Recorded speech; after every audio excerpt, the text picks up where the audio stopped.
Good evening बच्चों। आज मैं आपको मेधा का पाठ 6 कृषक पढ़ाऊंगी, जिसकी रचना श्री मैथिली शरण गुप्त जी ने की थी। पढ़ाने के पहले मैं कवि के बारे में बताऊंगी। मैथिली शरण गुप्त जी का जन्म 3 अगस्त 1886 को झांसी उत्तर प्रदेश में हुआ था। काव्य और नाट्य विधाओं में उनका समान अधिकार था। वे कविता और नाटक दोनों ही लिखा करते थे। उनकी कुछ प्रमुख रचनाएं हैं पंचवटी, साकेत, यशोधरा, भारत भारती आदि। इनका निधन 12 दिसंबर 1964 ईस्वी को हुआ था। अब बच्चों हम कविता समझेंगे। कविता कृषक। पाठ 6 कृषक। बरसा रहा है रवि अनल, भूतल तवासा चल रहा है, चल रहा सनसन पवन, तन से पसीना ढल रहा।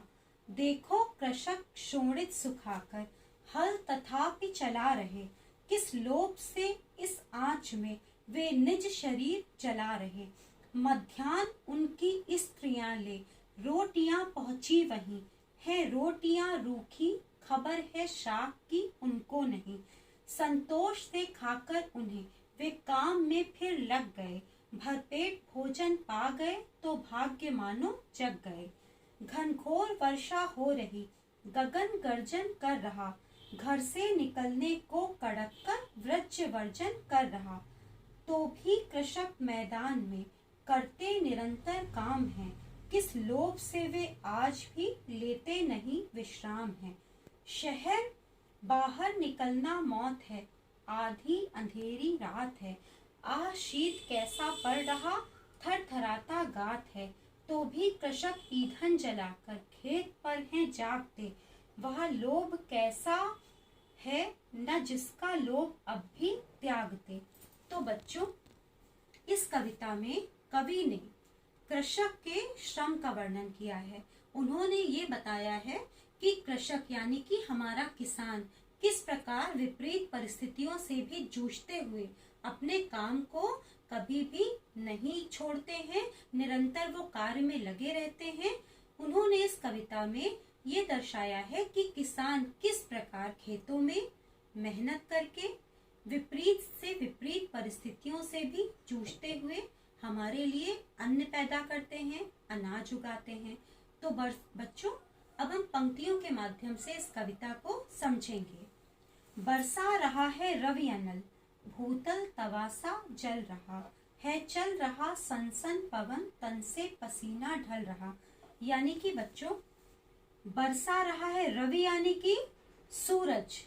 कवि क्या कह रहे हैं कि रवि सूरज की किरणें अपने ताप से, सूरज का ताप बहुत होता है, अपने ताप से जमीन की सतह को, भूतल यानी कि जमीन की सतह, उसको तवे के जैसी, जितना गर्म तवा होता है उससे भी ज्यादा वो जला रहा है।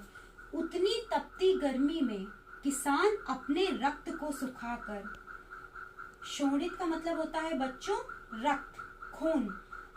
इतनी ज्यादा गर्मी में किसान अपने रक्त को सुखाकर फिर भी खेतों में हल चला रहे हैं और मेहनत कर रहे हैं, मजदूरी कर रहे हैं खेतों में।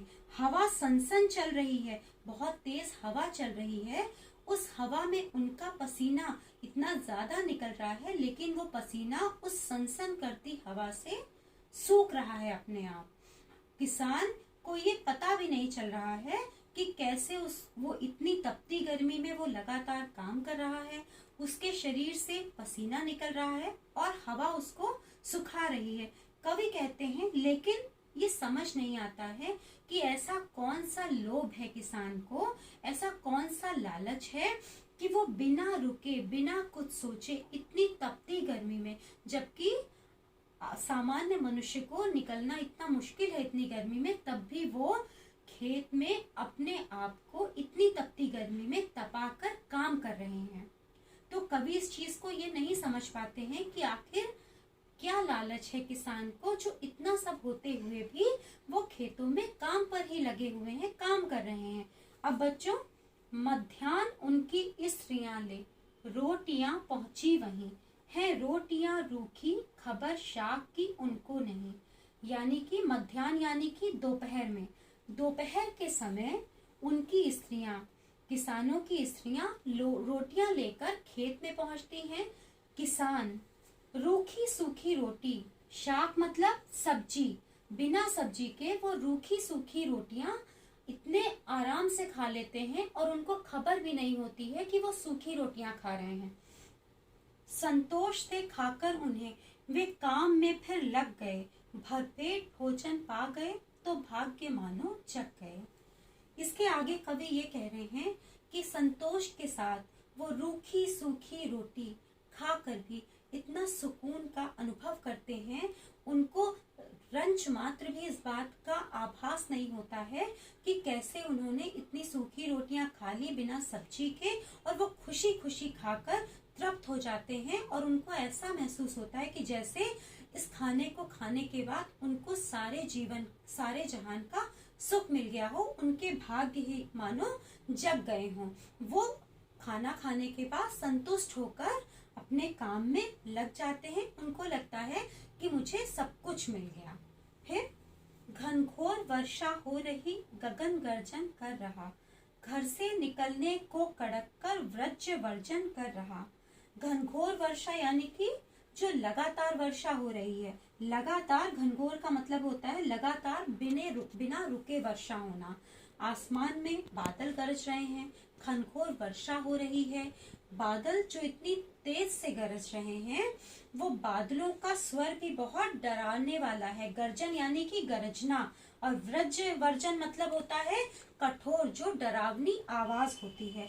यानी कि जो बादल इतने तेज से गरज रहे हैं, उससे जो डरावनी आवाज हो रही है, उससे उन बादलों का स्वर भी इतना डरावना हो रहा है। और घनघोर बारिश में भी किसान अपने घर को छोड़कर खेतों पर काम करने के लिए चला जाता है और बिना रुके खेतों में वो काम करते रहते हैं। तो भी कृषक मैदान में करते निरंतर काम है, किस लोभ से वे आज भी लेते नहीं विश्राम है। बच्चों, इतना सब कुछ होने के बाद इतनी घनघोर वर्षा हो रही है, बादल डराने वाले स्वर से गरज रहे हैं, बिजली चमक रही है, इतना तूफान आ रहा है, लेकिन तब भी किसान बिना रुके, बिना अपने घर पर रुके, अपने खेतों में काम करने के लिए घर से वो निकल जाते हैं, विश्राम नहीं करते हैं, ना ही किसी चीज की वो परवाह करते हैं। फिर बाहर निकलना मौत है, अंधेरी रात है, आह शीत कैसा पड़ रहा, थर थराता गात है। बाहर निकलना मौत है से क्या मतलब है? जब बिजली कड़क रही है, शीत ऋतु जब आती है, तब बहुत अंधेरी रात होती है, बाहर निकलना ऐसा लगता है कि मृत्यु के समान है, इतनी कड़कड़ाती ठंड होती है। लेकिन तब भी हमारा किसान रात में, अंधेरी रात में भी, जब कोहरा पड़ रहा होता है, लोग अपने घर में रजाई में दुबके होते हैं, लेकिन वो किसान किसी भी चीज की परवाह ना करते हुए इतनी ठंड में भी घर से बाहर निकल के जाता है और खेतों में अपने फसल की रक्षा करता है। कितना भी शरीर उसका तप रहा होता है, वो ईंधन जलाकर खेत में जाकर बैठता है और उसकी रखवाली करता है। तो भी कृषक ईंधन जलाकर खेत पर हैं जागते, वह लाभ कैसा है न जाने, न किसका लोभ है अब भी त्यागते।